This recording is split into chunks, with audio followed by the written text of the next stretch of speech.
Isso não tem nada de sobrenatural no sentido da habitação. Isso aí é um local físico. Hoje, alguém consegue pisar os pés neste lugar. Pode não ter a mesma estrutura logística, mas o lugar existe, o lugar continua lá. Mas eles pegam o texto, espiritualizam com base no versículo 18 que diz: o Senhor reinará eternamente. A palavra eternamente aí é Olam. Olam significa aquilo que é transcendente ao tempo, ou seja, não é que isso esteja no plano eterno, incorruptível, no plano eterno, impenetrável. Eles conectam o 17 ao reino de Deus eterno no 18.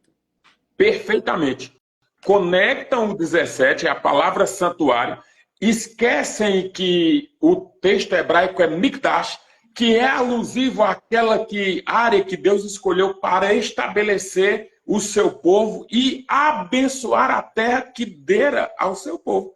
Então não tem conexão, mas aí eles pegam isso e levam lá para o texto de Hebreus e diz: olha aqui, o santuário está aqui. Esse santuário aqui não é feito por mãos humanas, é eterna. Aquele texto de Hebreus, eles pegam o texto de Hebreus que Jesus, que Deus não habita em templo feito por mãos humanas, mas a habitação dele é eterna. Então eles pegam o texto, faz conexão, coloca tudo numa coisa só para fundamentar a sua doutrina a doutrina do santuário também, que é correlata e converge com a doutrina aí do juízo investigativo.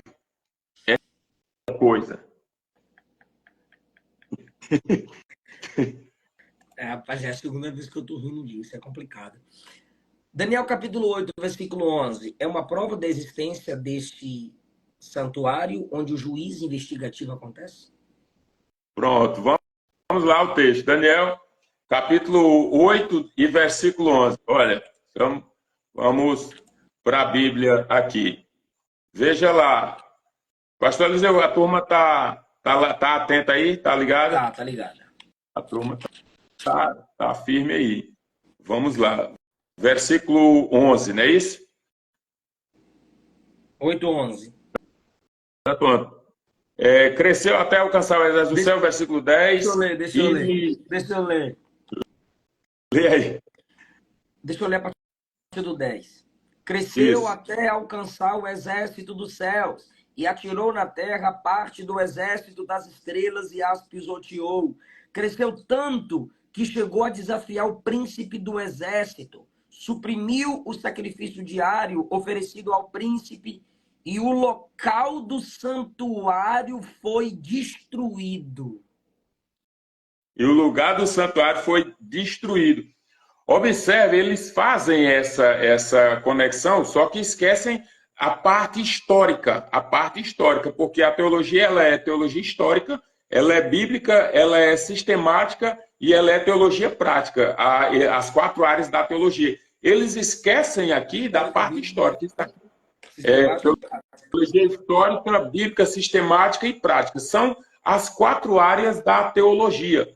Esta parte aqui está dentro da parte histórica. A pessoa não pode suprimir os textos históricos, porque eles validam aquilo que a gente tem por entendimento e compreensão bíblica. O que o pastor Reginaldo falou na sua live, observar a continuidade, a descontinuidade dos testamentos e observar a sequência histórica dos fatos, para não sair criando heresias. Esse texto ele serve de base para fundamentar isso?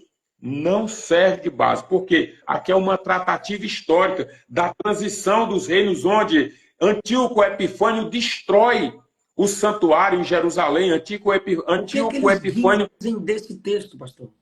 Eles anulam esse contexto histórico que você começou a falar, desculpe eu te interromper. O que eles dizem? Aí o senhor fala qual é o contexto histórico disso aqui. O que eles dizem? Que Jesus, esse chifre aí, ó, de um deles saiu um chifre, o outro chifre que começou pequeno, mas cresceu em poder na direção sul, do leste da terra magnífica.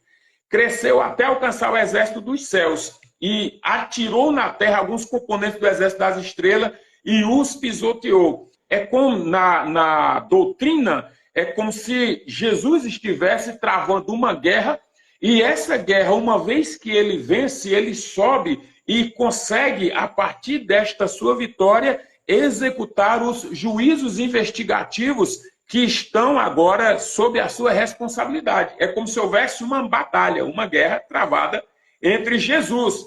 Aí aqui entra outro problema. Entra o problema do dualismo. O dualismo.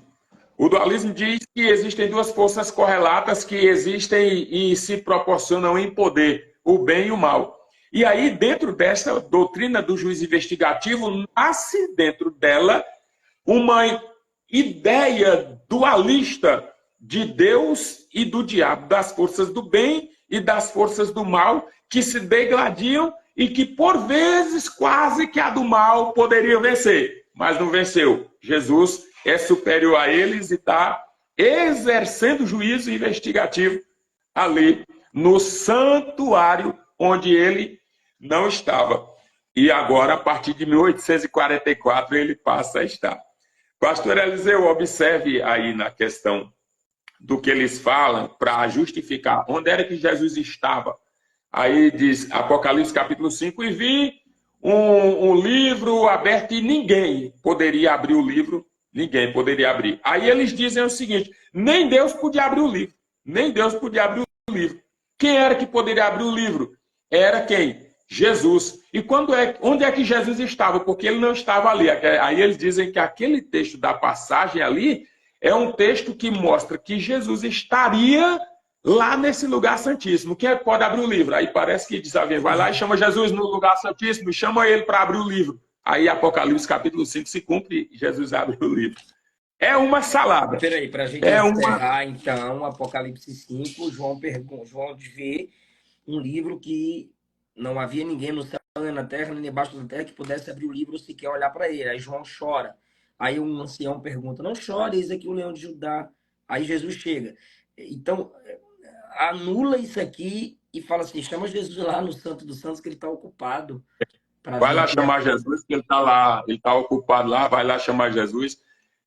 É um desdobramento colossal para tentar explicar uma situação que chega a ser ridícula, esdrúxula e chega a ser pesada para que a gente possa falar, mas infelizmente são heresias que corroem pessoas todos os dias no nosso meio. Isso não quer dizer que Jesus está ausente ou que estava ocupado, o texto só quer dizer que não havia ninguém no céu, nem na terra, nem debaixo da terra que pudesse abrir o livro. No momento em que João espera, ele precisava chorar, ele precisava ouvir um dos anciãos e alguém precisava apresentar o digno. É tipo um suspense, pastor.